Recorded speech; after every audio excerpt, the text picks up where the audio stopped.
আসসালামু আলাইকুম বন্ধুরা, আমাদের আজকের বিষয় হচ্ছে ফিল্মোরাতে কিভাবে আমরা স্মোক টেক্সট ইফেক্ট তৈরি করতে পারি। তো চলুন শুরু করা যাক। এই স্মোক টেক্সট ইফেক্ট তৈরি করার জন্য আপনাদের একটি স্মোক স্টক ফুটেজ প্রয়োজন হবে। তো এই ভিডিওর লিঙ্কটি আমি ডিসক্রিপশনে দিয়ে দিব। তো চলুন শুরু করা যাক। প্রথমে আমাদের একটি টেক্সট নিতে হবে, তার জন্য আমরা যাব টাইটেল থেকে আমরা এখানে সার্চ করব ডিফল্ট। এই ডিফল্ট টাইটেলটি আমরা ধরে টাইমলাইনে নিয়ে আসবো।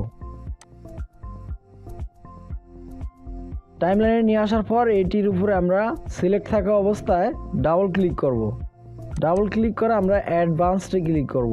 অ্যাডভান্সডে ক্লিক করে আমরা টেক্সটের উপরে আমরা মাউসের ডাবল ক্লিক করব এবং কন্ট্রোলার কমান্ড এ প্রেস করে আমরা টেক্সটটি সিলেক্ট করব। আমরা এখানে লিখব স্মোক ইফেক্ট।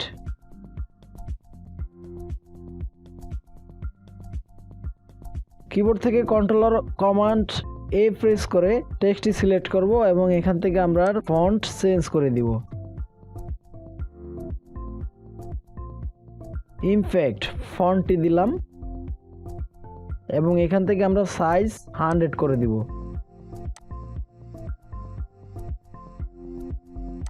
তো এভাবে নেওয়ার পর আমরা ওকেতে ক্লিক করব। তো এখান থেকে আমরা ওকেতে ক্লিক করব।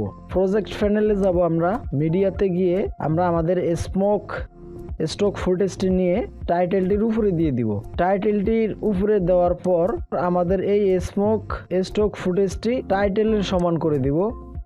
স্মোক ভিডিও ফুটেজটি আমরা সিলেক্ট করব এবং এটির উপরে আমরা ডাবল ক্লিক করব। ডাবল ক্লিক করার পর আমরা যাব কম্পোজিটিং। এখান থেকে আমরা অ্যারোতে ক্লিক করব। ক্লিক করার পর আমরা ব্লেন্ডিং মুড, এখান থেকে আমরা ব্লেন্ডিং মুড চেঞ্জ করে আমরা করে দিব পিন লাইট এবং এখান থেকে ওকে করে দিব। তো এবার ভিডিওটি প্লে করে দেখি। তো এভাবে খুব সহজে আপনারা এই স্মোক টেক্সট ইফেক্ট তৈরি করতে পারবেন ফিল্মোরাতে। তো ভিডিওটি ভালো লাগলে অবশ্যই লাইক করবেন, শেয়ার করবেন এবং আমার চ্যানেলটি সাবস্ক্রাইব করবেন। ভিডিওটি দেখার জন্য ধন্যবাদ।